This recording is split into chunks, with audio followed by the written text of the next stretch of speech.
ಕಾಲಕ್ಕೆ ಇದೇ ಸಂದರ್ಭದಲ್ಲೇ ಸಿದ್ದರಾಮಯ್ಯ ಉತ್ತರ ಕೊಡೋ ಮುಂದೆ ಹೌದು ರೀ 4 ಜನ ರಾಜಕಾರಣ ಕೂಡಿ ಮಾತ್ರ ರಾಜಕೀಯ ಬಿಟ್ಟು ಮಧ್ಯಾಹ್ನ ಮಾತಾಡ್ತಾರೆ ರೀ ಮಾತಾಡಲಿ ಬಿಡ್ರಿ ಅಂದ್ರೆ ಅವ್ರಿಗೆ ಅದಕ್ಕೆ ಈ ಒಂದು ಮಾತುಕತೆಗೆ ಒಂದು ಏನಪ್ಪ ಅಂದ್ರೆ ಬೆಂಬಲದ ಅಂತ ಸೂಚಿಸ್ತದೆ. ಹೀಗಾಗಿ ಅವ್ರಿಗೂ ಗೊತ್ತದ ಏನಾಗ್ಬೋದು ಏನಾಗಲಿಕ್ಕಿಲ್ಲ ಅಂತೇಳಿ.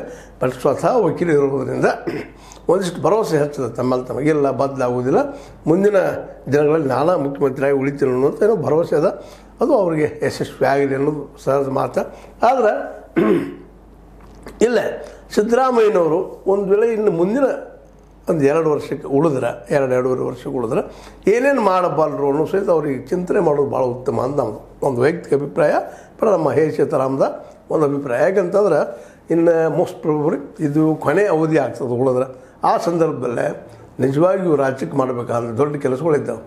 ಒಂದಿದ್ದು ಶಿಕ್ಷಣ ಎಲ್ಲರಿಗೂ ಫ್ರೀಯಾಗಿ ಸಿಗುವಂಥದ್ದು. ಏನು ಮಾಡ್ತಾರೆ ಇದಕ್ಕೆ ಸಿದ್ದರಾಮಯ್ಯನವರು? ಎರಡನೇದಾಗಿ ಬಹಳ ಪ್ರಮುಖವಾದ ವಿಷಯ ಕಾನೂನು ಮಾಡುವಂಥ ಶಿಕ್ಷಣ ಮತ್ತು ಅಗ್ರಿಕಲ್ಚರ್ಗೆ ಗೊತ್ತಂದ್ರೆ ನಿಮಗೆ ಅದು ಸ್ಟೇಟ್ ಲಿಸ್ಟ್ನಾಗ ಇದೆ. ಅಗ್ರಿಕಲ್ಚರ್ ಅಂದರೆ ನಮ್ಮ ಒಕ್ಕಲ್ತನಕ MSP ಕಾನೂನು ಮಾಡಲಿಕ್ಕೆ ಸಾಧ್ಯ ಇದೆ ಅಂತ. ಇವೆರಡು ಕೆಲಸಗಳು ಗಂಡು ಕೆಲಸಗಳು ಇವೆರಡು. ಇದು ಜೊತೆ ರಿಸರ್ವೇಷನ್ ಹೋದ ರಿಸರ್ವೇಷನ್ 50ಕ್ಕೂ ಹೆಚ್ಚು ಮಾಡುವಂಥದ್ದು. ಮತ್ತು ಈಗಾಗಲೇ ಜನಗಣತಿ ಆಗ್ಯದ. ಜನಗಣತಿ ಜೊತೆಗೆ ಜಾತಿ ಮತ್ತು ಸಾಮಾಜಿಕ ಸ್ಥಾನಮಾನಗಳ ಬಗ್ಗೆ ಗಣತಿ ಆಗ್ಯದ. ಆದರೆ ಕೆಲವರು ಒಪ್ಪದೇ ಇರ್ಬೋದು, ಒಪ್ಪಿರ್ಬೋದು, ಅದನ್ನು ಮುಂದೆ ಹಾಕಿರ್ಬೋದು. ಅದ್ರ ಬಗ್ಗೆ ಏನಾದರೂ ಮುಂದಿನ ದಿನದಲ್ಲಿ ಸ್ಟೆಪ್ಸ್ ತೊಗೋಬೋದಾ, ಒಂದು ಇದು ಜಾತಿ ಆಧಾರಿತವಾಗಿ ರಿಸರ್ವೇಷನ್ ಹೆಚ್ಚು ಮಾಡ್ಬೋದಾ?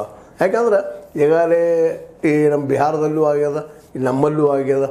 ಈ ದಿಶೆಯಲ್ಲಿ ಏನಾದರೂ ಇಲ್ಲಾಂದ್ರೆ ನಮ್ಮಲ್ಲಿಯ ಬಲಿಷ್ಠ ಮನ ಅಂದ್ರೆ ಲಿಂಗಾಯತ್ ಮತ್ತು ಒಕ್ಕಲಿಗರ ಅವರ ಒಂದು ಒತ್ತಡಕ್ಕೆ ಸಿದ್ದರಾಮಯ್ಯ ಹಿಂದೆ ಸರಿಬೋದಾ ಅನ್ನೋ ಪ್ರಶ್ನೆಗಳು ಇದ್ದಾವೆ. ಆದರೆ ಇವತ್ತು ಏನಾದರೂ ಪ್ರಬಲ ಹಿಂದುತ್ವವಾದವನ್ನು ಎದುರಿಸಬೇಕಾಗಿದ್ದರೆ, ಯಾಕಂದ್ರೆ ಈಗ ಗೊತ್ತದ ನಿಮಗೆ ಹಿಂದುತ್ವ ಅನ್ನೋದಕ್ಕೆ ಇವತ್ತು ದೇಶವನ್ನು ಆಳ್ಲಿಕ್ಕತ್ತದ ಅಂತೇಳಿ ಅದಕ್ಕೆ ಪ್ರಬಲವಾದ ಬ್ರಹ್ಮಾಸ್ತ್ರ ಯಾವುದರಿದ್ದರೆ ಅದು ಇದೆ OBC SC ST ಮೈನಾರಿಟಿ ಇವರಿಗೆ ರಿಸರ್ವೇಷನ್ ಹಿಡ್ಕೊಂಡು ಹೋಗುವಂಥದ್ದು.